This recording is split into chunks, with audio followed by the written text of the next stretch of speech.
GWATA TV gives you a first look at North Central Washington's business news. You'll hear from our local business, tech, and education companies as Jenny discusses hot topics and current events with some of the best innovators and pioneers in North Central Washington. Hello, North Central Washington. Welcome to GWATA TV. I'm your host, Jenny Rojanasatian. I have the pleasure every day of working as the Executive Director for GWATA, which is the region's technology alliance.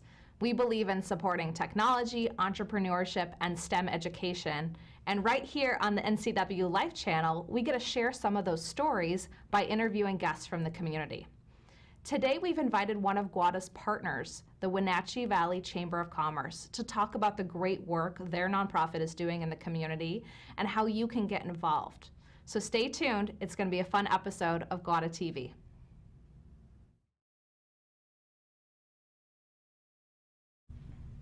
Welcome back to GWATA TV. I'm pleased to introduce our guest for today, Jerry Crawford. She's the Deputy Director of the Wenatchee Valley Chamber of Commerce. Thank you for coming on GWATA TV. Yes, I'm happy to be here. This is my first time with you. It is. I know you're a pro at the media relations. I know you come on air at NCW Life channel frequently, but thanks for making time for GWATA. I'm happy. Thanks for having me. Yes. So let's give some framework. The Wenatchee Valley Chamber is a really vibrant, growing and active organization in our community. So thank you. Yes, that's busy. Very busy. You have a very busy team.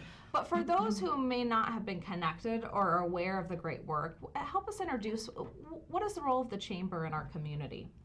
Well, Chamber is kind of the one-stop shop maybe for folks. I mean, we're definitely the contact for people who are looking for services that aren't sure where to go. Maybe they're moving to the community. And you know, they want to figure out how to set up their TV service or get a map or just those basic, you know, get familiar with your community services. But we're also the first point of contact for a lot of businesses that come into the Valley, whether they're startups or they're growing and they're looking to expand their services and kind of their network. And so they reach out to the Chamber for help for that. So, and then we have the third component, which not all chambers do, most of them do, but we also do visitor services. So people who are coming into the community and bringing their family and looking for activities and things to do and finding hotels and restaurants and all that good stuff. And you have a beautiful visitor center that you guys have been in for a year now? A year and a half. Okay. Yeah. So actually almost 2 years. Wow, okay. So it's a beautiful new facility, corner of Wenatchee Ave and 2nd. It's the perfect location. Great location. And you have thousands of people who come through your visitor center every year. Yes, it is quite busy. I mean, whether it be local folks or visitors. And it's perfect because it's right at the entrance to downtown. It's right there by the Performing Arts Center, right there next to the Convention Center. Really easy to find, easy to see from both directions. So it's the great spot. And it is beautiful, you're right. It is beautiful. They've got a great wine tasting room showcasing Washington wines, and it's a really welcoming environment, like you said, for those who are in town for business at the Performing Arts, Stanley Civic Center, Convention Center, attending all of the events. So you also do a lot of programs for businesses. We do. Yeah, so we're a membership organization first and foremost, right? So we have 675 members approximately, and so it's finding opportunities to help them grow and nurture their business. So we do a lot of educational programs, networking events. We'll focus on marketing and helping them get their word out about what they're doing and what they're working on. So yeah, just anything that encompasses a business environment. We obviously do a lot of advocacy work, because business issues are important to our community. So we'll go to Olympia and fight for their cause and help them be successful that way. And that's something that local businesses can get involved with too through the chamber, is your legislative work and advocacy. They can participate in calls, hear what's happening in Olympia, really stay close to the issues, which I think is a huge resource, because we don't all have time to be consistently following the news on every single bill. Right, and yeah, it's and if you read the bills, they're not easy to understand, and you're like, what is this really about, right? But there are issues, legislative issues that impact businesses, and people just want clarification. So we are one of those options to come to us and go, we don't understand. We have a lobbyist that helps us and can communicate with us on a regular basis. And we'll often say to him, such and such a business has a concern about this bill. Can you look further into it? And he'll find out and give us some more information so we at least can educate. But having a collective voice of 675 members saying, no, yeah, we really don't want that. That's powerful. It is powerful. That's very powerful. Yeah. So that's really crucial. And you never know when you're going to need that. I mean, most recently with the hairdressers and the contracting legislation that was going through, having one voice for them. Of course, they had many voices and they did really well with that. But that's an important role that we play to do that too. Absolutely. And sometimes people have felt isolated in this part of the state from what's happening on over there. So thank you for that work you're doing to connect people to Olympia. And I know you also connect young leaders to Olympia through your community leadership team, which is something you've headed up for many years now. Yes, and that's so fun. And we take, the leadership class to Olympia every February, and we get to see a little floor action and meet with our legislators as well as many other department commissioners and so forth. So it's a very educational day, a little overwhelming in information. Like, wow, right over my head sometimes. No, but it's really good, and that's important too. That I think that leadership class helping to grow people, giving them experiences that they maybe wouldn't have had otherwise. Whether it be going to Olympia or going and seeing a packing shed and what that takes and what are the opportunities and what are some of the strengths that we have in the community with our current businesses and exploring healthcare and what does that mean to the Wenatchee Valley and why is it so important that we have that. I was part of the Wenatchee Valley Chamber's leadership class 15 a couple years ago, which was a great experience. And for those of you who are not familiar, they do this program every year with a group of about 20 to 30, individuals. So if you want to ever participate, get on the list very soon because it fills up fast. But we got to go meet with Skip Moore and learn about how voting happens. And wasn't that interesting? To see the behind the scenes, which is not something as a day-to-day community member, maybe you always have an opportunity to do. So just another great way the Chamber's serving and developing leaders in the community. Now, we wanted to talk a little bit about your big cumulative event. Yeah, we talked about all those other things that we do, and then there's the event. Yes. The banquet, the annual banquet. So you recently had the banquet. It's a huge success, packed house. Congratulations. Thank you. Yes. Still exhausted. I am sure. Your team worked very hard. So give us some of the highlights of the Chamber banquet this year. Oh, it is always just having 600 people in the room and watching them talk and connect and people meeting new people. That's always my favorite part. I hate when we have to stop the social hour and say, okay, it's time for a program, because everyone's enjoying themselves and getting to know each other. That, I think, is the biggest piece. Always a highlight of our event. But it's being able to honor different businesses in the community and giving them a shout out for the hard work they're doing. A lot of those businesses are contributing to the community and donating funds and having their employees go out and work. And they're not doing it for recognition, but they deserve the recognition. So giving and honoring those businesses with, we do a Business of the Year award and a Nonprofit of the Year award. So being able to recognize them.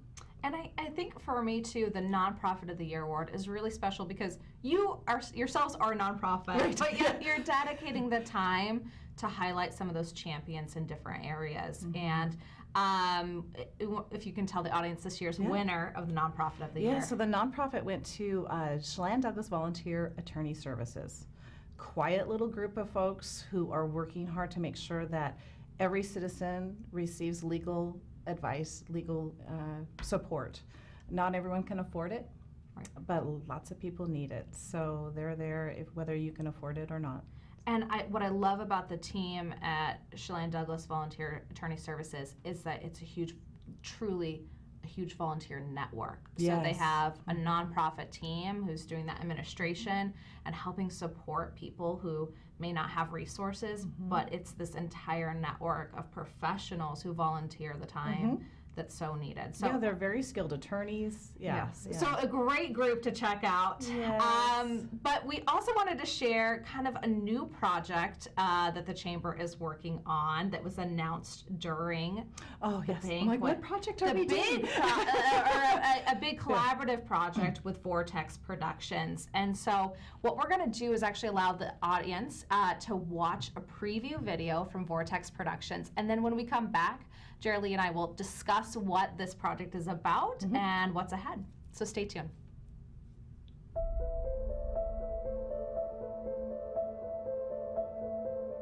And we heard it coming up the river. It was following the river up.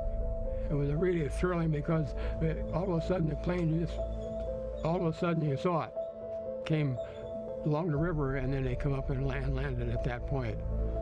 I mean, it's like this little secret. It's not something that you hear about when you read history books or turn on the TV and see a documentary or a movie. Rarely do people hear Pangborn. You don't hear that name. It's not a nationally known name.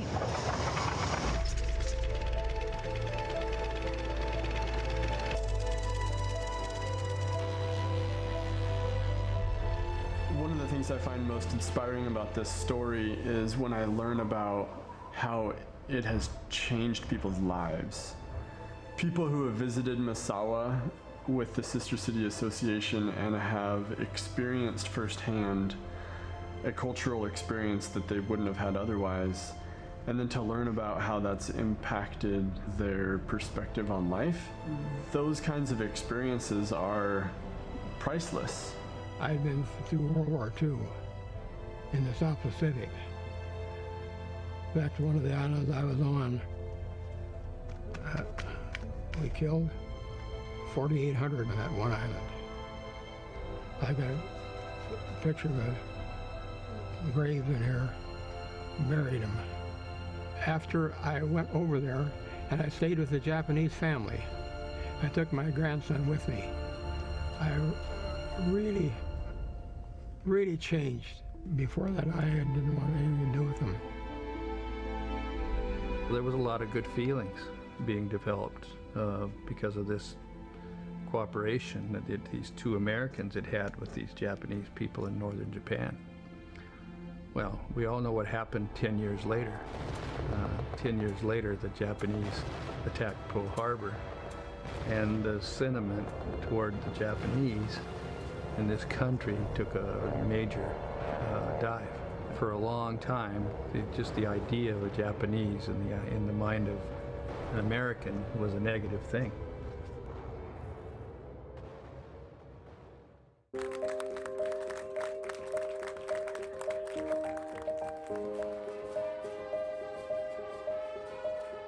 The experiences that we get to have with Massawa, the sister city relationship, and the students being able to go there, and the students coming here, and adults exchanging friendships and sense of community, we wouldn't have that if it wasn't for Clyde Pangborn and Hugh Herndon. If they didn't take that step to do something really brave, we wouldn't be having this conversation, and we wouldn't be going to Massawa, and we wouldn't be learning about another culture. We wouldn't be celebrating these achievements here locally and taking pride in our history. I mean, there's other things to be proud of, but this is a really significant piece, and we celebrate and we talk about it and we share stories. This story is at risk of being lost to time. And there's a lot of variables that played out since 1931 that kept this story from getting out and getting the recognition that it deserved. Through the course of making this documentary, I want to connect with the closest people to the story we can find. This story should be told. It's really important. It's a story that shaped our history and defined us, but it's shaped aviation too. It's a big monumental feat that they did, and I'd like for that story to be out there for everyone to celebrate. Miss Vidal is a reflection of the drive that people have to accomplish big things. The story connects us, but we can't tell it without help from partners. We invite the community to get involved in whatever way they can, whether it's connections to more stories, or resources, or financially. This story has shaped our history, but it also has the opportunity to shape our future. This film gives it the opportunity to live on.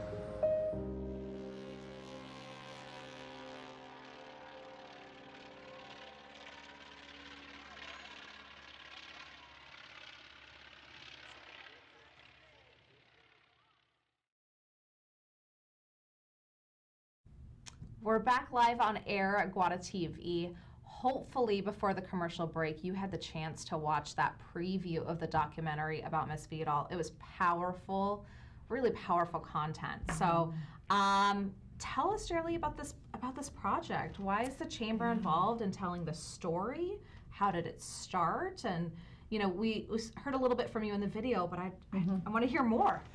Well, and Charlie was interviewed in the video. Charlie Voortex is doing the documentary, and he kind of talked about why we need to do that, and can elaborate on that a little bit. But that story, the flight of the first nonstop Trans-Pacific flight, it just never made history news like maybe Lindenberg or some other real monumental it was events. a huge feat in aviation, and Huge. and should have been this national remembered story.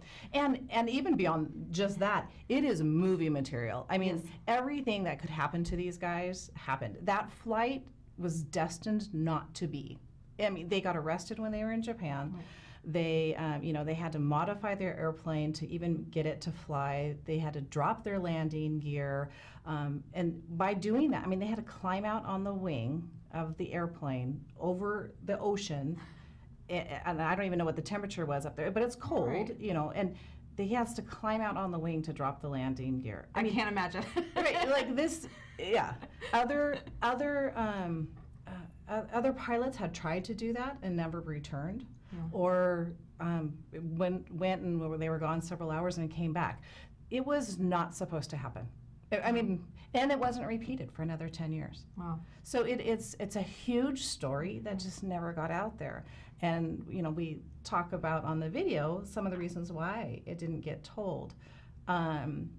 So this is an opportunity for us to tell the world. And Charlie, being this great storyteller that he is. Absolutely. Yeah, he worked on our We Are Wenatchee videos about 5 or 6 years ago. And we had him do some shots with the Miss Vidal, and he learned of the story, and he thought, this is crazy. I've never heard about this. Right. I don't know this story, and we're a part of it. And he just, being a storyteller that he is, I have to tell the story. And he's right, it needs to be told, because after more time goes on and these people pass on, and less people who are involved in it can share their piece, you lose it. Right. The history is dissipating, and so we to bring that alive, not only for the community but on a national stage. And Right. I love how Charlie's storytelling through Voortex that brought Wenatchee. We went viral through the We Are Wenatchee videos. Yeah, it was you awesome. know, and they still are a really amazing representation of how great it is to live and work here that attract people in. So we should be telling more of our story and excited about that on a larger audience. So when did the Chamber get involved? Has it been a long time coming? Well, after about 5 years ago when he was working on that project, and he was like, this is a great story, and I'm like, yes, I mean, so many people in the community have been trying to say that over the years. Yes, this is. Right. But finally someone who wants to tell a story and has the skills and ability to tell the story took interest. It's like, we have to keep you motivated, Charlie. Right. So the piece for the Chamber is we're very passionate about upholding our history and celebrating our community, and we're passionate about tourist activities and encouraging people to come here and pay attention to us. So that's why we got behind the project, and we're helping him to encourage some funding so that he can make this full-length documentary that not only tells the story about our sister city relationship, but talks about the whole flight in general and what it means in history, what the significance of it. It's really a multi-dimensional project because we saw in the video clip, there's a continued relationship with Misawa and our sister city. There's a continued relationship, so this this culture and that history is living. It's still happening. Yes. But as you mentioned, there's the aviation story Right. as well that needs to be preserved. So the Chamber's financially gotten on board.